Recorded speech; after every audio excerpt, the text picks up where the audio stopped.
하나님이 사무엘 선지자를 통해서 다윗이 어렸을 때 기름을 붓고 내가 이스라엘의 임금이 되리라고 약속했습니다. 그런데 기름 부음을 받은 다음에는 고생문이 열리더라고요. 그때부터 그의 삶에 고생의 문이 열리는데 장인이 그에게 창을 던지지를 않나, 죽이려고 쫓아다니지를 않나, 별의별 경험을 다 했습니다. 다윗이 아마 후회했을 것입니다. 내가 괜히 기름 부음을 받아가지고 사서 고생을 하는구나. 하나님의 말씀은 어디로 갔을까? 10여 년. 그러나 10여 년 지나고 정말로 하나님의 말씀이 성취가 됐습니다. 할렐루야. 여러분, 이것이 우리가 믿음을 얻는 과정입니다. 그러므로 우리가 서로에게 해야 되는 선물이 땀냄새 제거제입니다. 진땀을 흘리는 순간이 있기 때문에 1980년대 제가 미국에서 대학을 다닐 때 빌리 그레함 목사님이 캠퍼스에 오셔서 설교를 하신 적이 있습니다. 그때 설교 내용을 다 기억은 못하지만 한 가지 기억나는 대목이 요즘의 젊은이들은 조용한 것을 견디지 못한다. 방에 들어가면 우선 라디오부터 키더라. 이런 지적을 한 것이 기억에 남습니다. 정말로 그렇습니다. 이건 젊은이들뿐만이 아니고 모든 사람이 마찬가지입니다. 우리는 적막한 것을 참지 못합니다. 견디지 못합니다. 요즘 젊은이들은 라디오가 아니고 mp3에다가 핸드폰에다가 무슨 인터넷에다가 킬 수 있는 것은 다 켜놓지요. 적막한 것을 견디지 못하는 사람들이 많습니다. 우리가 기도를 힘들어하는 이유가 바로 그것입니다. 왜냐하면 기도하는 자리는 고요합니다. 적막합니다. 벽을 바라보는 것과 같습니다. 여러분, 기도하는 자리는 고요합니다. 그리고 그 자리에서는 우리가 평소에 외면하려고 했던 나의 진실에 대해서 생각을 하게 됩니다. 왜 우리가 조용한 것을 견디지 못하느냐? 우리 자신의 문제를 보고 싶어 하지 않기 때문에 그렇습니다. 그러나 기도하는 자리는 골방과 같다 그랬어요. 기도하는 자리는 여러분 광야와도 같습니다. 예수님이 기도하시기 위해서 광야에 가셨지요. 예수님이 기도하기 위하여 홀로 산에 올라가셨습니다. 예수님은 홀로 기도하셨습니다. 기도는 홀로 하는 것입니다. 우리가 같이 기도할 때도 있고 합심 기도할 때도 있지만 그것은 먼저 혼자 기도해 본 경험이 있는 사람에게 가능한 것이고 진짜 기도는 혼자 하는 것입니다. 그건 누가 도와줄 수 있는 것이 아닙니다. 누가 내 손을 잡아줄 수 있는 것이 아닙니다. 벽을 바라보는 것과 같습니다. 중국의 달마 대사가 면벽 좌선을 수십 년을 했다고 하지요. 벽을 바라보고 이 선을 했다는 얘기인데 그래서 뭘 발견했는지는 모르겠습니다만은 우리가 기도할 때 벽을 바라보는 것처럼 느낄 때가 있습니다. 혼자 있다.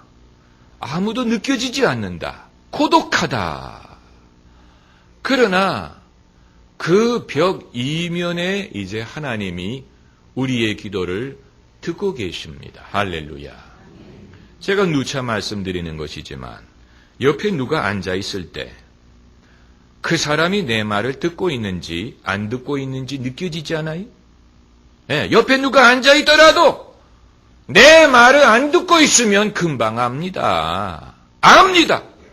그런데 하나님은 눈에 보이지 않는데도 불구하고 내가 기도할 때 누군가가 듣고 있는 것을 느낄 때가 있지 않습니까? 적어도 아무도 안 듣는다고 느껴지지는 않아요. 내가 벽에다가 대고 말하고 있다고 생각되지 독백하고 있다고 생각되지 않습니다. 누군가가 듣는다는 것을 느낍니다. 여러분, 하나님이 계시는지 어떻게 알 수 있느냐? 어렵지 않습니다. 우리가 선한 일을 할 때 마음이 즐겁고 악한 일을 할 때 마음이 괴롭고 울면 마음이 시원하지요. 울 때 우리는 위로하시는 하나님을 경험합니다. 그렇기 때문에 울면 마음이 편하다고 말하는 것입니다. 울고 나면 마음이 편하다. 왜 그렇습니까? 여러 가지 이유가 있을 수 있지만 저는 위로하시는 하나님의 흔적 때문이 아니겠느냐라고 보는 것입니다. 그렇다면 하나님의 위로를 경험하기 위해서는 우는 경험이라도 있어야 되는 것입니다. 그것이 없이 어떻게 하나님을 경험할 수 있겠습니까? 모세가 광야 서편에서 하나님을 만나는 그 사건을 오늘 본문이 기록하고 있습니다. 성경은 본론으로 들어가기 때문에 40년 광야 생활에 대해서는 말하지 않습니다. 하나님을 만나는 순간부터 서술합니다. 그러나 성경이 말하지 않는 것에서 우리는 깨닫는 것이 있는데 그 40년에 대해서 한번 상상을 해보자는 것입니다. 광야 40년. 성경은 거기에 대해서 말하지 않아요. 그건 우리가 채워야 될 부분입니다. 그러나 여러분 40년이 짧은 세월입니까? 광야 40년? 오늘 본문 1절을 보시면 모세가 그 장인 미디안 제사장 이드로의 양무리를 치더니 첫째는 그가 자기 소유가 없어요. 자기가 치는 양은 장인의 양입니다. 철저하게 그는 가난해져 본 경험이 있습니다. 그리고 둘째는 그 무리를 광야 서편으로 인도하여, 서편이란 말은 영어 성경을 보면 far side of the desert, 광야의 끝이라는 얘기입니다. 그러니까 그야말로 고독함의 극치를 말하는 것입니다. 누가 친구가 옆에 있어주는 것도 아니고 무슨 엔터테인먼트가 있는 것도 아니고 그에게 있는 것은 장인의 양무리와 모래 바람 부는 광야밖에 없습니다. 적막하고 고독합니다. 그런데 거기에 하나님의 산 호렙이 있더라. 신의 산을 말하는 것이지요. 여호와의 사자가 떨기나무 불꽃 가운데서 그에게 나타나시니라. 여러분, 하나님이 우리에게 당신을 보여주시지 않으면 우리가 하나님을 알 수 없습니다. 하나님은 계시의 하나님입니다. 사람이 스스로 하나님을 알 수 없습니다. 하나님이 당신을 우리에게 나타내 주셔야 됩니다. 그렇기 때문에 기독교를 계시의 종교라고 부릅니다. 하나님이 당신을 우리에게 가장 확실하게 보여주신 사건이 바로 예수님의 십자가 사건입니다. 하나님의 사랑은 예수님의 십자가 사건을 통해서 우리에게 보여주셨습니다. 예수님을 알지 않고는 하나님을 알지 못합니다. 나는 길이요 진리요 생명이니 나로 말미암지 않고는 하나님께로 올 자가 없느니라. 예수님이, 하나님이 당신을 우리에게 계시하신 가장 위대한 사건입니다.